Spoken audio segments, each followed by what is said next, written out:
Good morning. Welcome to SiGMA Digital Focus India. My name is Oliver de Bono. I'm the CEO at Condor Gaming, and we're here to talk about India, which is currently being deemed as the sleeping giant in the gaming industry.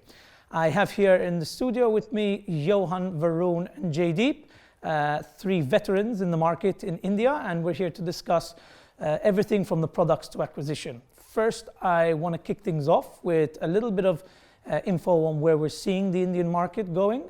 We're talking about population double that of Europe, huge hype within the market and many operators going there. Obviously, we're here to understand what differs within this market, and that's where obviously the experts come in. First up, I want to start with you, Johan, and talk a little bit about the acquisition front. We know that India has, let's say, unique areas of acquisition, products and points of payment.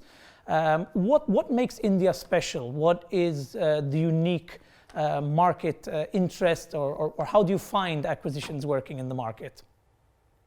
Sure. Well, I mean, first of all, what makes it special, I guess, first of all, population, obviously. That's the big thing. I mean, people love to talk about the 1.3 billion, which is quite a number. I'm not sure that 1.3 million is the correct number to mention, considering that, you know, there's only so much internet penetration. I mean, obviously we're targeting kind of the middle and upper class. So considering those factors, it's a significantly smaller number than 1.3 billion, but it's still in the hundreds of millions. So certainly interesting from that perspective. There's obviously different channels of reaching those hundreds of millions. In our particular case, we are an SEO affiliate. So I mean, that would kind of be my main input to that. I mean, with SEO, obviously, it's a combination of you know, the numbers and also the potential in competition, etc. When we started looking at the market about well, I guess first time was about 2 years ago or so. It was not a competitive market at all, which us SEO affiliates love because that makes it easier to rank on Google. I wouldn't particularly say that that's the situation anymore, because obviously during those 2 years we've had a lot of SEO affiliates realizing that potential and starting to compete on all kind of search terms. But yeah, there's still certainly potential in it. There's still certainly a lot of traffic that are already interested in gambling, and I would say more and more so as well. Internet penetration is increasing, and I think the understanding and trust of online gambling is slowly but surely growing. So yeah, the SEO potential is certainly there, and that's why we're there. Cool. But going further into it, you know, as an operator going into the market, we've noticed that India has unique payment forms. For example, cash on delivery is still quite let's say, a big part of the payments market out there. Does that affect acquisitions in any way?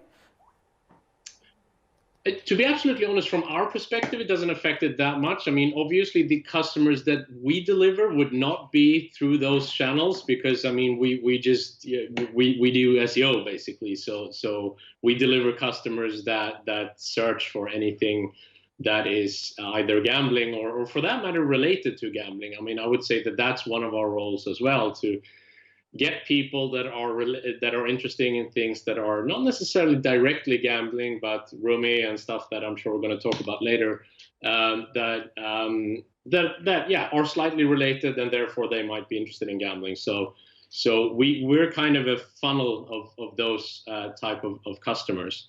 If a client comes in through those type of kind of gathered payments, etc., that would not be through us. However, if they use that at a later stage with the operator, well, that's, I mean, it's not necessarily our part of the business to manage that. So yeah. Fair enough. So you spoke about products, and this is obviously the direction also we would like to go in to understand a little bit more about the market. Are there unique selling points when it comes to what kind of SEO you're pushing out? So particular areas, is it more sportsbook you get conversion on? Is it more skill games, which we know is on the rise? what is, let's say, the big seller? Because our understanding as an operator, obviously it's a massive cricket market, but I believe there's far more interest than just cricket in this market, and many new products are on the rise. How does that affect the affiliate front? I mean, most of the markets that we go into, we tend to stay quite focused on casino because that's kind of the core of our business, and kind of our big expertise. It's where you find the most valuable clients, et cetera, et cetera. So we've always been very focused on casino.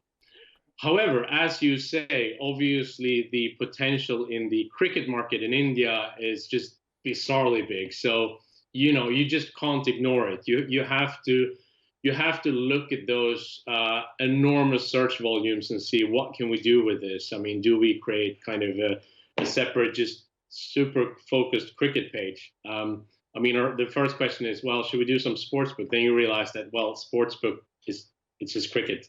So the other sports are really not much at all compared to cricket. So I think that cricket specifically is something that you need to decide what to do with that. It's just such a huge volume, and people love to bet on it, etc. So there's a huge potential there, and it's certainly something that we are addressing and trying to do something with all of that traffic. Interesting, very interesting. So we also spoke about products, and what I wanted to go into, Varun and Jaydeep, we spoke also earlier this week in regards to where the games are going. There's been a massive rise in games of skill, and I wanted to elaborate on that a bit. Varun, you mentioned that this is really quite a direction given regulation, and this is where there's a lot of interest. Can we elaborate on what kind of games we're seeing coming into the market? Definitely, Oliver. So we are one of the biggest online poker operators in the country currently, and we operate in a game of skills domain. The regulations in the country clearly state that game of skills are legal to be monetized, whereas game of chances are not legal to be monetized. So the focus on the skill aspect in the gaming domain in India is currently huge.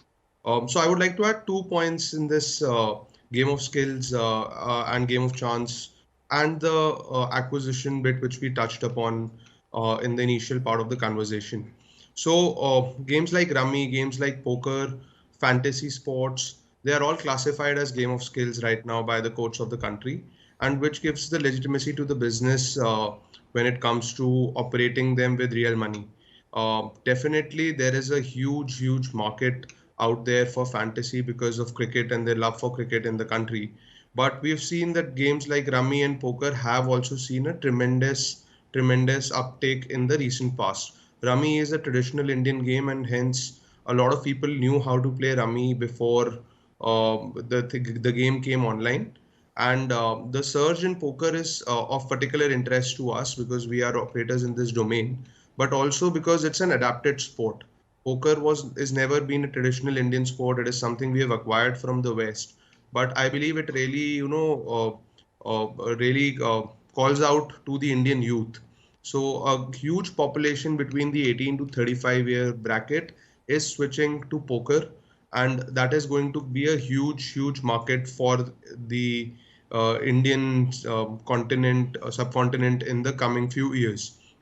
Would like to also add on to the acquisition bit. So I think one of the key things which has happened in the recent past in India has been the advent of technology. So we are right now having a boom in the digital payment mechanisms. We are having a boom in the smartphone penetration, in the data availability, which is all adding on to the ecosystem and making these sports more popular and more easily available to the masses. That being said, a very important factor right now is to build a lot of trust with the consumers, and that trust is something which has to be self-regulated right now, and a lot of operators are working towards creating the ecosystem where a lot more users feel comfortable coming online and playing on a platform like ours, so that they can get a good experience and they are exposed to this market more and more. And once the exposure reaches a point where people are comfortable, you can then push on other products to these consumers as well, because now they're used to playing online, maybe with poker, they can start with Rummy, and then you can push on fantasy, you can push on other sports as well. Okay, that's very interesting. And as an operator myself, we have come across this. We've come a lot of different kinds of interest in the market. Jaydeep, we spoke as well in regards to, let's say, the casino industry in the market, platforms coming out, and where the future is there. We understand that regulation obviously is not yet, let's say, to the point where companies are going to come out with multiple products, especially in the games of chance field. But there does seem to be a demand. So Jaydeep, talking about this, what kind of products are we seeing coming into the market? What from a platform perspective, what can we see unique to India? I think with so many operators looking at the market, both from Europe and internally in India, I think there's a huge scope for business out there. What do you say about businesses coming in to find your kind of support, or generally just where the gaming will go? Will casino grow? Will the games of chance come to market one day? Absolutely, Oliver. So I think the point I would agree with what Johan said, that we do have 1.3 billion people in the country, but the target group that you are looking at is probably somewhere in the range of 400 million or 350 million, something in that range. That still is a significant good number if you compare it with many of the other countries. Now, coming from a casino platform, because we are a full suite gaming platform provider, we do have access to a lot of content that is out there in the market. And when I'm talking of gaming content, I'm not just talking about the particularly Indian subcontinent. It is also Indians who may be anywhere in the world, but what kind of games they are like to play. Now, I'll give you a couple of examples, which I think we are all aware of. There is like Izuki have come up with games, traditional casino games, which are very popular in Indian casinos, particularly in Goa, in Nepal casinos, and in Sri Lanka casinos, and in We're just some of those traditional. Can you hear me? It just cut off slightly, just the last sentence.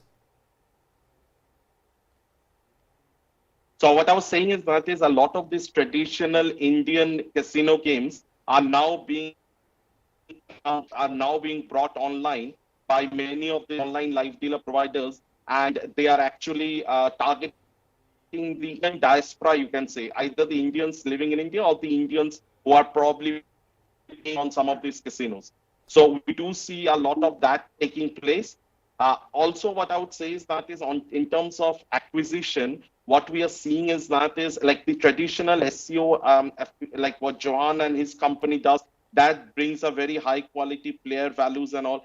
In India, those kind of affiliate industry doesn't exist. There are different kind of marketing companies in India which work on cost per lead or cost per registration or different other models which are not Jay, we're just the losing. same as there you're back.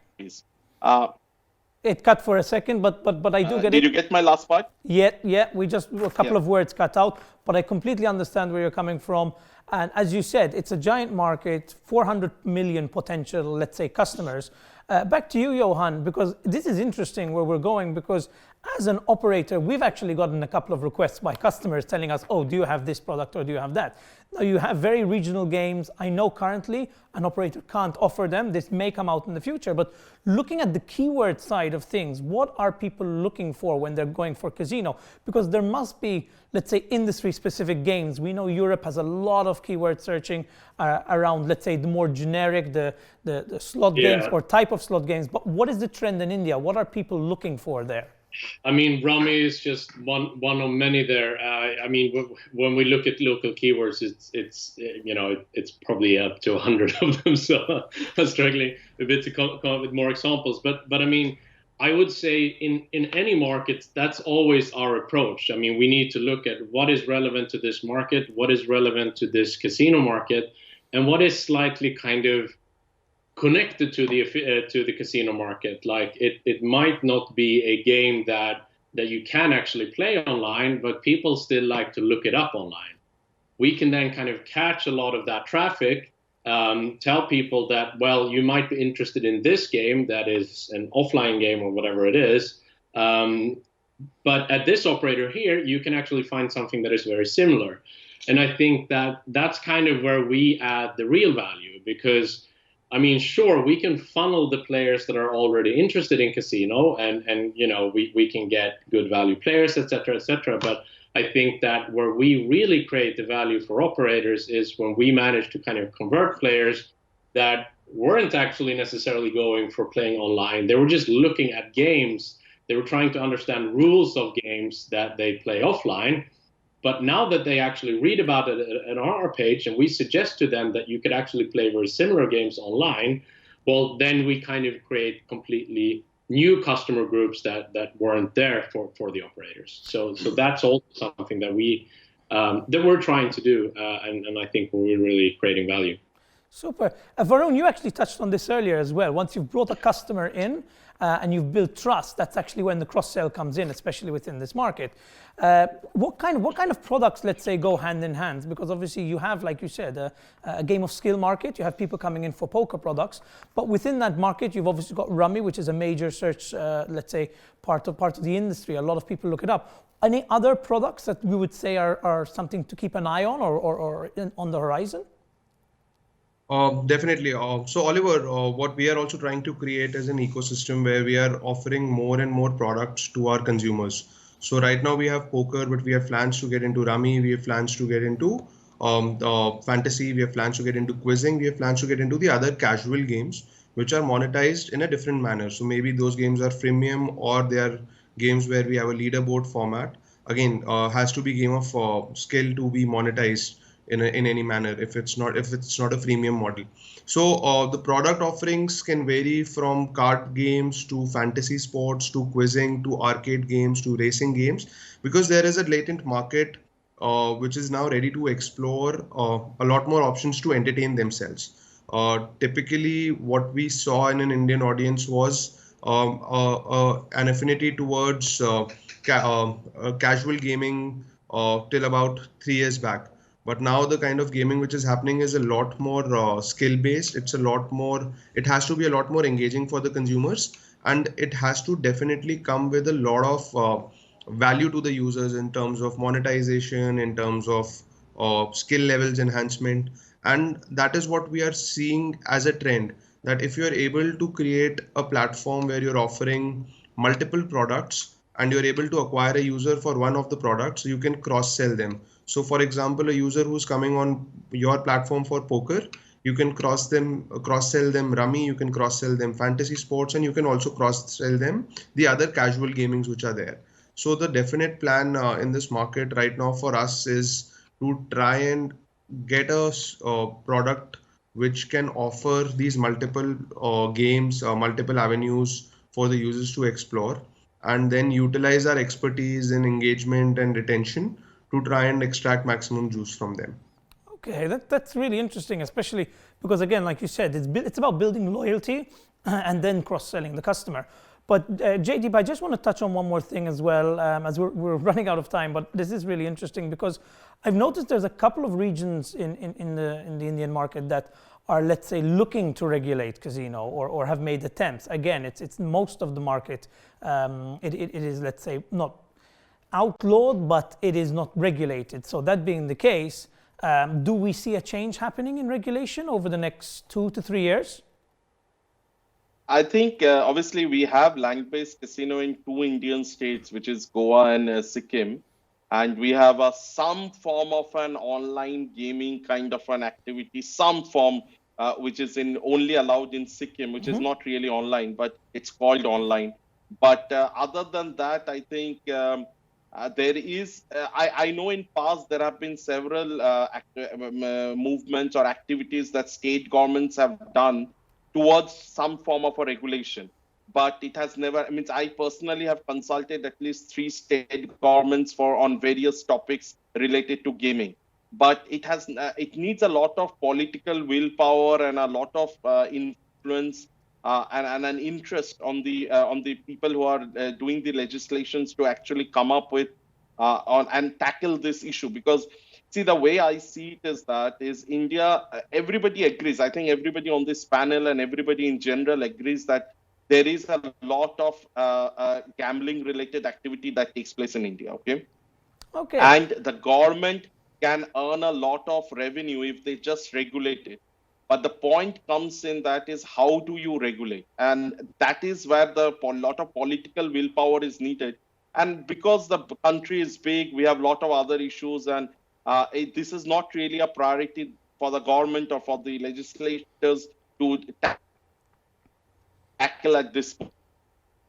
Fair enough, Jaydeep. I completely get it. Even though it is a giant industry or a giant potential industry in the market, definitely something to look out for. Obviously, many operators are on the hope that regulation will come to the market. Unfortunately, that's all the time we have today, but it's been really interesting. I definitely look forward to our next talk on the market, and I look forward to seeing where this market will be in the next 2 to 3 years. Thank you, SiGMA. We really appreciate this chance to bring this up, and I look forward to our next discussion. Thanks, everyone. Thank you very much. Thank you.